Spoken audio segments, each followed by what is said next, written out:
ओम नमः शिवाय। मैं हूँ Shivangi Shulata Rai Chatterjee. Welcome in my channel शुलाताज ओपन विंडो।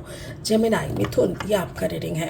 ये रीडिंग है 16 मार्च 2024 से लेके 31 मार्च 2024 तक की एनर्जी के ऊपर। आपका love, relationship, career, finance and health के ऊपर 3 कार्ड का रीडिंग एज यूजुअल जैसा मैं करती हूँ, आपको तो पता ही है। तो चलिए देख लेते हैं मार्च का सेकेंड हाफ क्या लेके आ रहा है आपके लिए। For Gemini. Wow, messenger of fire. Wow, that's really beautiful. Okay, messenger of fire हो गया। ये आपका लव है, आपका हेल्थ, ये आपका करियर फाइनेंस में 7 ऑफ फायर एंड आपका हेल्थ में है क्वीन ऑफ अर्थ। जेमिनाई, आप एयर साइन हो, ठीक है। जबकि आप एयर साइन हो बट आपकी लाइफ में देखो आग, यू आर, ये देख रहे हो, this is your energy, you are looking to someone. आप किसी की तरफ देख रहे हो, जैसे जैसे वो आपकी तरफ देख रहे हैं ना, तो आप जैसे उनकी तरफ देखे जैसे कि आप जला के राख कर दोगे। लेकिन इतनी अंदर में आपकी तेज, इतनी, ये गुस्सा हो सकता है, पैशन हो सकता है, बट मुझे ऐसा लग रहा है जैसे किसी ने आपको बहुत दर्द दिया था और उसके बदले में आप ऐसी हालत में आप पहुँचे हो जैसे उसकी तरफ देखते ही ना आपको जैसे आग बबूला हो जाना। मुझे ऐसा लग रहा है कि जैसे प्यार में बहुत दर्द मिलने के बाद का एक reaction. Career finance is going good. 7 of fire यानी 7 of wands energy, it's wonderful. देखिए कैसे आपको पता है you are a magical horse, आपको पता है, और यू आर गाइडेड। आप किसी भी तरफ जंप करेंगे, you will move towards the success only, इसमें कोई शंका नहीं है।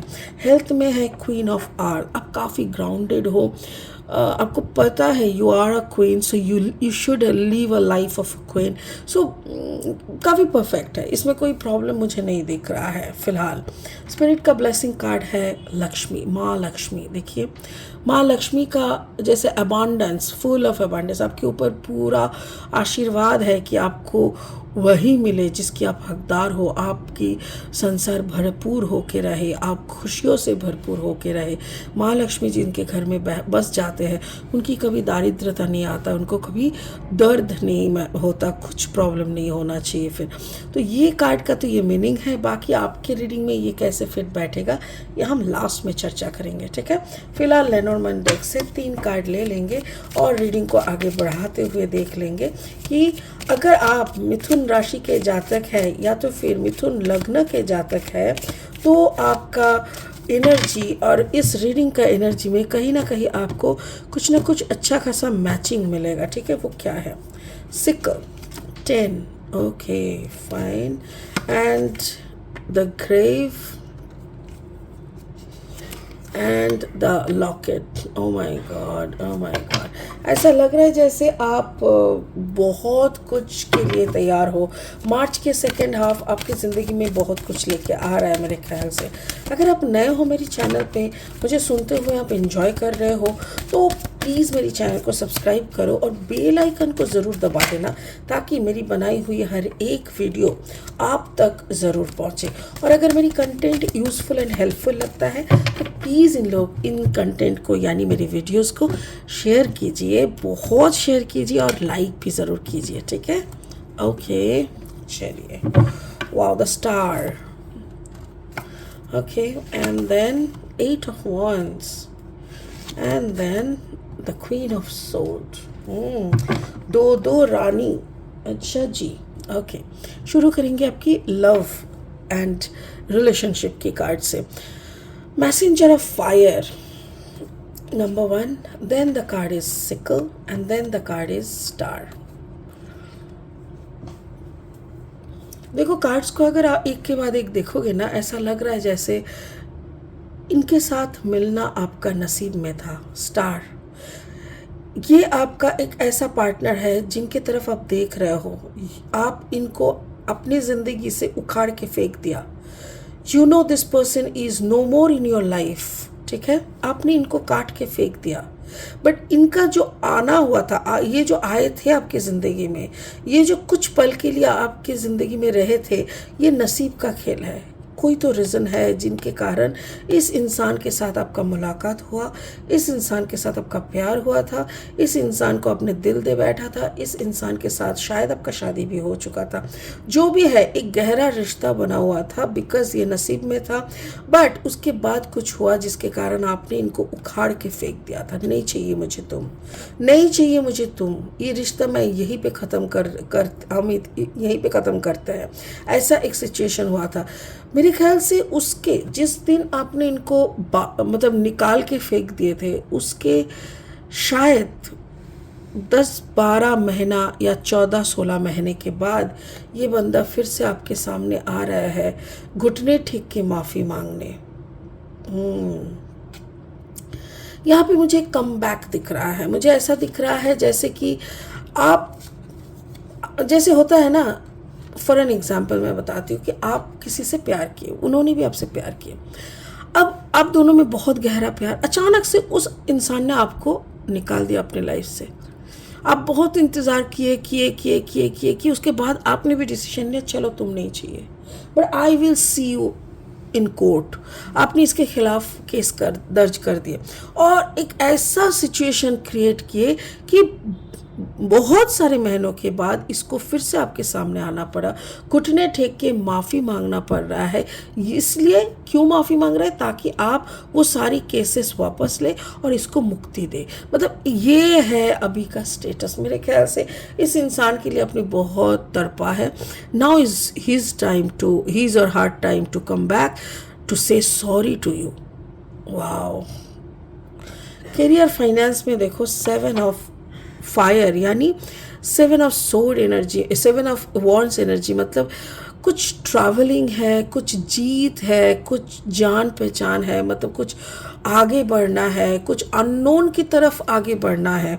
जैसे होता है ना दुनिया में, जैसे पकड़ लीजिए आप एक जॉब में हो और उस जॉब में आप काफ़ी अच्छा कमाते हो, खुश हो, ठीक है, आपकी परफॉर्मेंस भी कहीं ना कहीं स्टॉक हुआ जा रहा है, कोई ना कोई आपको भी देख रहा है, एंड अचानक से आपके सामने कुछ ऐसे ऑफर्स आते हैं कि आप जिस पोजीशन में बैठ के जो काम करते हो उसी का कोई बाहर का कंपनी वैसा ही पोजीशन में कोई किसी को ढूंढ रहा है। अभी आप जो सैलरी आपको मिलता है इसका पूरा डबल आपको मिलेगा, ऊपर से अलाउंसेस है, घर देंगे, गाड़ी देंगे, सब कुछ आलादा, मतलब इसको छोड़ के, सैलरी को छोड़ के बहुत सारे और मतलब ऑफर्स रहेंगे।